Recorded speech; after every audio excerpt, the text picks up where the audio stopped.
नमस्कार दोस्तों। आपने हड़प्पा मोहनजोदड़ो के बारे में तो कई बार सुना होगा, या सिंधु घाटी सभ्यता जिसे कहते हैं, उसके बारे में आपने कई बार सुना होगा। आइए समझते हैं एनसीईआरटी के इस चैप्टर से आखिरकार इस सभ्यता की शुरुआत कैसे हुई और एंड कैसे हुआ।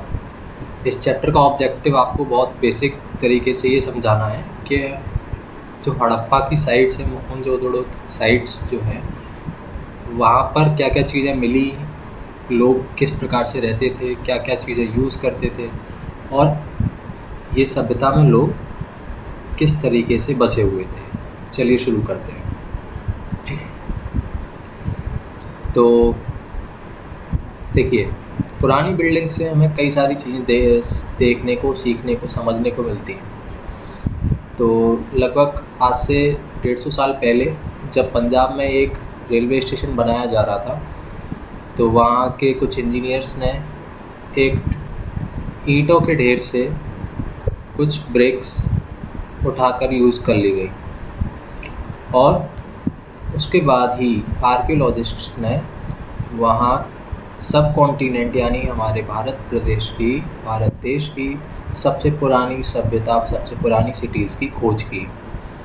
As this was the first city to be discovered, all other sites from where similar buildings were found were described as Harappan.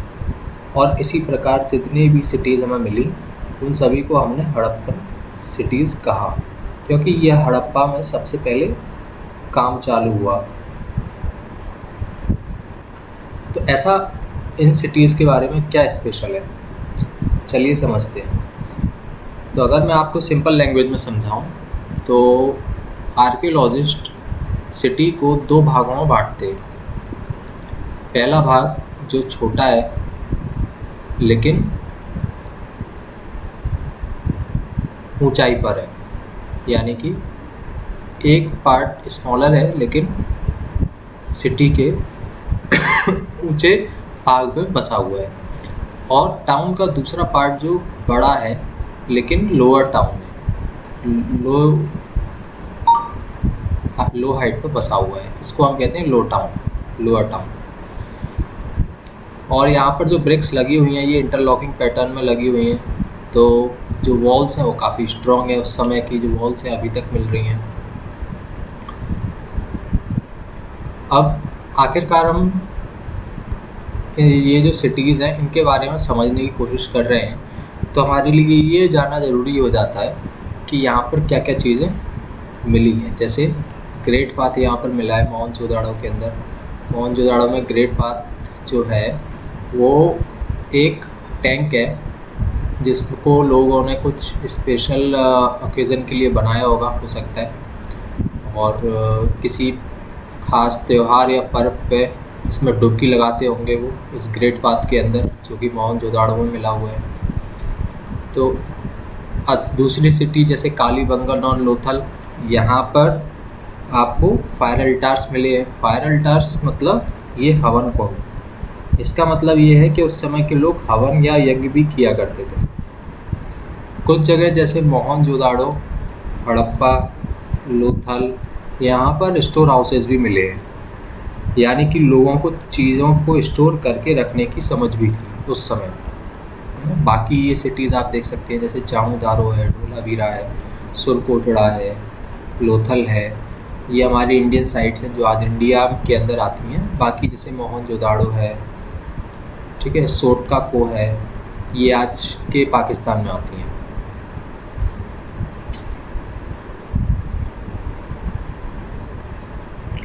अब यहाँ के घरों को ये देखिए, ये जो पिक्चर है, ये जो इमेज आपको दिख रही है एक घर की, यहाँ के घरों को देखकर समझ आता है कि ज़्यादातर इमारतें एक या दो मंजिल बनी हुई थी। जनरली हाउसेज वर इधर 1 और 2 स्टोरीज हाई, जिसमें बीच में एक आंगन और चारों तरफ कमरे बने रहते थे, with rooms built around a courtyard. यहाँ की प्लानिंग बहुत ही शानदार प्लानिंग है। देखो कितना नीट एंड क्लीन कंस्ट्रक्शन है, कितना डिज़ाइन तरीके से चीज़ों को बनाया गया है। जैसे ऐसा लगता है जैसे आज के प्रेजेंट टाइम के किसी इंजीनियर या आर्किटेक्ट ने डिज़ाइन किया हो। उससे भी ज़्यादा कहीं बेहतर डिज़ाइनिंग और प्लानिंग उस समय देखने को मिली है। तो आज से 5000 साल पहले भी ऐसा लग रहा है जैसे आज से ज़्यादा आधुनिक टेक्नोलॉजी या टेक्निक्स उनके पास उपलब्ध थी। जैसे अगर मैं आपको बताऊं तो उस समय जो ड्रेन्स थी, मतलब जो नालियाँ थी, वो भी बनी हुई मिली हैं और वो भी कवर्ड है, कवर्ड ड्रेन्स देखने को मिली है। Many of this cities had covered drains. तो कवर्ड ड्रेन्स का बनाना, उनमें स्लोप देकर छोटे नाले को बड़े नाले से कनेक्ट करना और साफ़ करने के लिए जगह जगह पर इंस्पेक्शन होल्स देना, ये अपने आप में बहुत अद्भुत है उस समय के हिसाब से। जिस समय की हम बात कर रहे हैं, लगभग आज से 4500 साल पहले की। तो आखिरकार वहाँ के लोगों की ज़िंदगी होती कैसी थी, हड़प्पा के लोगों की ज़िंदगी कैसी होती थी? तो जो आर्कियोलॉजिस्ट है वो बताते हैं कि यहाँ की जो लाइफ है वो काफ़ी बिजी रही है। क्यों, ऐसा क्यों रहा है? क्योंकि हड़प्पा के जो लोग हैं वो शुरू से ही व्यापार में और ट्रेडिंग और लोगों के साथ डील करना, इन सारी चीज़ों में इन्वॉल्व रहे हैं। लोगों का आना जाना, क्राफ्ट पर्सन यानी कि जो कारीगर हैं, उनका काम, अलग अलग और भी बहुत सारे एविडेंसेस मिले हैं जो बताता है कि हड़प्पन सिटी काफ़ी बिजी प्लेस थी। ठीक है। और उससे भी ज़्यादा इंटरेस्टिंग ये है कि यहाँ की जो क्राफ्ट है वो हड़प्पन सिटीज़ में जो क्राफ्ट मिली है, जो स्टोन और मेटल से बनाई गई थी, स्टोन और मेटल्स का यूज़ किया गया है।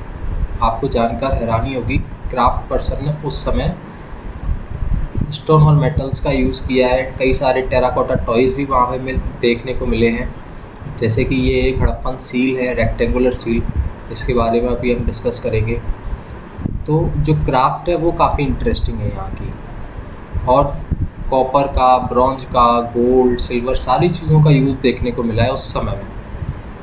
तो कॉपर और ब्रॉन्ज के टूल्स हैं, वेपन्स हैं, गोल्ड और सिल्वर के ऑर्नामेंट्स बनाए गए हैं, बर्तन, वेसल्स मिले हैं। ये काफ़ी अपने आप में इंटरेस्टिंग चीज़ है।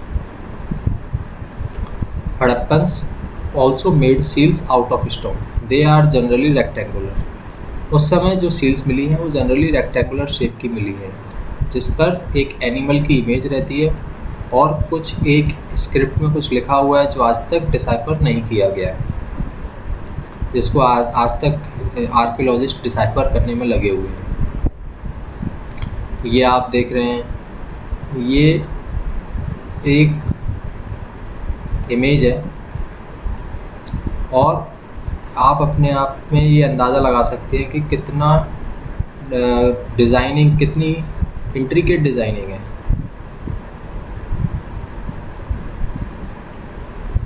ये रॉ मटेरियल आ कहाँ से रहा था? जिस रॉ मटेरियल की हम बात कर रहे हैं, जैसे कॉपर है, ब्रॉन्ज है, गोल्ड है या सिल्वर है, तो ये रॉ मटेरियल कहाँ से आ रहा था और लोग इसको कहाँ से लेकर आ रहे थे? तो हड़प्पन्स को कॉपर मिलता था राजस्थान से और टिन लेकर आते थे ये लोग अफ़गानिस्तान या ईरान से।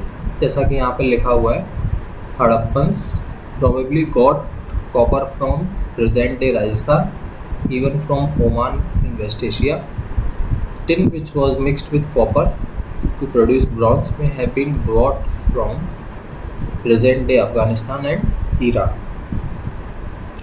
गोल्ड कर्नाटका से मिला है, ऐसा माना जाता है कि गोल्ड कर्नाटका से लेके आए गए हैं। और जो प्रीशियस स्टोन्स है वो गुजरात, ईरान और अफ़गानिस्तान से लाए गए हैं। प्रीशियस स्टोन्स मतलब जो भी ज्वेलरी और जेम्स उन्होंने इकट्ठे किए उस समय।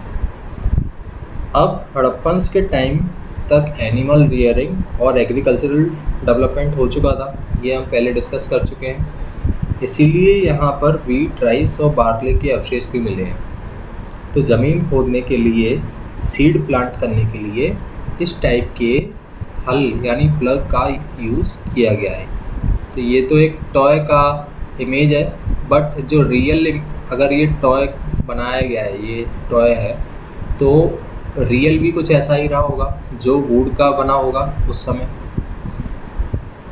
जो कि इरिगेशन के लिए यूज़ किया गया है, फार्मिंग के लिए यूज़ किया गया है।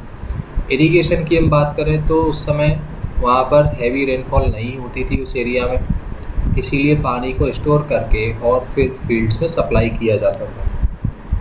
तो आपको यहाँ से ये पता पड़ रहा होगा कि एग्रीकल्चरल डेवलपमेंट में भी उनका कितना बड़ा योगदान है और किस तरीके से उन्होंने अपनी सूझबूझ के साथ इरिगेशन, फार्मिंग के टूल्स, टेक्निक सब डेवलप किए। गुजरात के शहर धोलावीरा में कुछ खास है। यहाँ पर अन्य शहरों की तरह, जैसे कि हमने अभी पहले डिस्कस किया था कि ऊपर वाला पार्ट सिटाडेल और नीचे वाला पार्ट लोअर टाउन, इस तरीके से पूरा सिटी डिवाइडेड रहता था 2 पार्ट्स में। लेकिन धोलावीरा के अंदर 2 नहीं 3 पार्ट्स मिले हैं। मतलब ये जो दूसरे हड़प्पन शहरों की तरह 2 नहीं बल्कि 3 हिस्सों में बटा हुआ है। चारों तरफ पत्थरों की ऊंची ऊंची दीवारें हैं, एंट्रेंस गेटवेज बने हुए हैं, ओपन सेटलमेंट, मतलब लार्ज एरिया जो है वो ओपन है। पब्लिक सेरेमनीज हो सकता है कि उस समय उस एरिया में पब्लिक सेरेमनीज को करते होंगे, जो भी त्यौहार हैं उनको पब्लिकली एंजॉय करते होंगे। पास में ही बसा हुआ है एक और शहर लोथल, जो कि गुजरात में ही है। तो यहाँ पर ख़ास क्या है? यहाँ पर ख़ास ये है कि ये जो एरिया है ये स्टोन और मेटल की चीज़ों को बनाने के लिए, ऑब्जेक्ट्स, स्टोन और मेटल के ऑब्जेक्ट्स को बनाने का एक इम्पॉर्टेंट सेंटर माना गया। यहाँ पर कई सारे स्टोर हाउसेस भी मिले हैं लोथल के अंदर।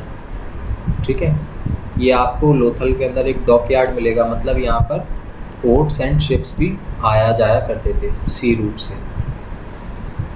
तो अगर आपको कभी एग्ज़ाम में क्वेश्चन आता है कि डॉकयार्ड कहाँ पे देखने को मिला है, तो वो लोथल के अंदर देखने को मिला है।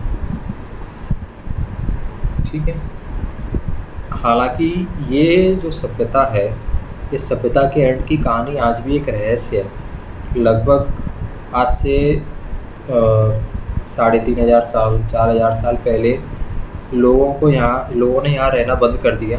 कुछ स्कॉलर्स बताते हैं कि यहाँ नदी का पानी सूख गया था, कुछ कहते हैं कि यहाँ डिफॉरेस्टेशन हो गया था, कोई फ्लड को कारण बताता है, पर एट लास्ट ये सारी चीज़ें एक रहस्य आज तक, जिससे अभी पर्दा नहीं उठा है। तो आई होप ये चैप्टर आपको समझ आया होगा, जिसमें हड़प्पन सिटीज़ के बारे में हमने डिस्कस किया और काफ़ी सिंपल चैप्टर है। आप इस वीडियो को पूरा देखिए। Thank you.